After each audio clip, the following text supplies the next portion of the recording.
ہم یہ سمجھتے ہیں کہ صرف گھر اینٹوں اور پتھروں سے بنتا ہے۔ گھر کے ماحول کو ٹھیک رکھنا سب سے پہلی ذمہ داری بچوں کے لیے اچھی ماں کا انتخاب، اچھی بیوی لے کے آنا گھر میں، یہ سب سے زیادہ اہم مسئلہ ہے۔ نہ مانے ہم، لیکن بہرحال ڈھیر ساری جگہوں پہ دولت دیکھی جاتی ہے شادی سے پہلے۔ ماں باپ نے بڑی زیادتی کی، بڑا ظلم کیا، ناراض نہ ہونا، بڑا ظلم کیا، پیسے دیکھے بچی اور بچے کا نکاح کر دیا۔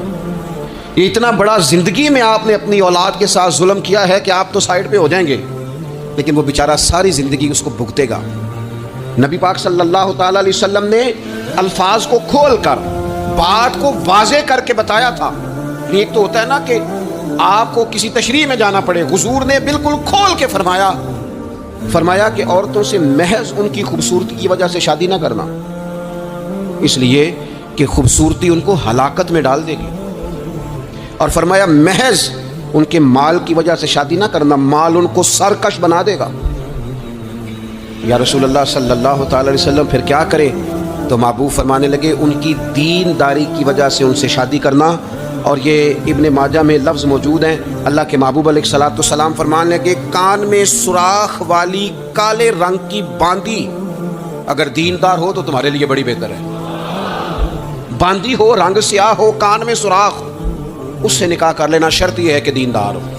بہت اثرات ہیں ماں کے، لہذا اس انتخاب کے اندر باریکی کا مزاج پیدا کریں اگر اپنے گھر کا ماحول ٹھیک رکھنا چاہتے ہیں۔ اور اگر ماحول ٹھیک نہیں ہے تو پھر آپ کروڑوں روپیہ لے آئیں، جس کے بچے ہی ناکام ہو گئے اس کے پیسے کیا کریں گے؟ آپ بہت بڑا گھر بنا لیں، لیکن اگر بچے ہی ناکام ہو گئے تو آپ کی بڑی حویلی کیا کارنامہ سر انجام دیں۔ اور اسی طرح کا معاملہ مرد کے ساتھ بھی ہے۔ نبی پاک علیہ الصلوۃ والسلام نے فرمایا جب تمہیں ایسے لوگ پیغام نکاح دیں جن کا دین اور اخلاق اچھا ہو تو پھر اپنی عورتوں کا نکاح ان سے کر دو۔ اگر ایسا نہیں کرو گے تو زمین میں فتنہ برپا ہوگا، فساد ہوگا۔ نیک مرد جب ملے تو پھر اس کے ساتھ نکاح کرو۔ صحیح بتانا، خالی نیک دے کے رشتہ دے دیا جاتا ہے؟ نیک ہے، دیندار ہے، اچھے اخلاق والا ہے، خالی تقویٰ دیکھ کے لوگ رشتہ دیتے ہیں؟ بڑا کچھ دیکھا جاتا ہے، بڑا پس منظر دیا تو تنخواہ تھوڑی ہو تو کہتے ہیں کماتا ہی کچھ نہیں۔ اگر تو بہو آئے تو پھر تو اس کے نصیب کا رزق ہے، اگر بیٹی نے جانا ہو تو پھر اس کے نصیب کا رزق نہیں ہوتا۔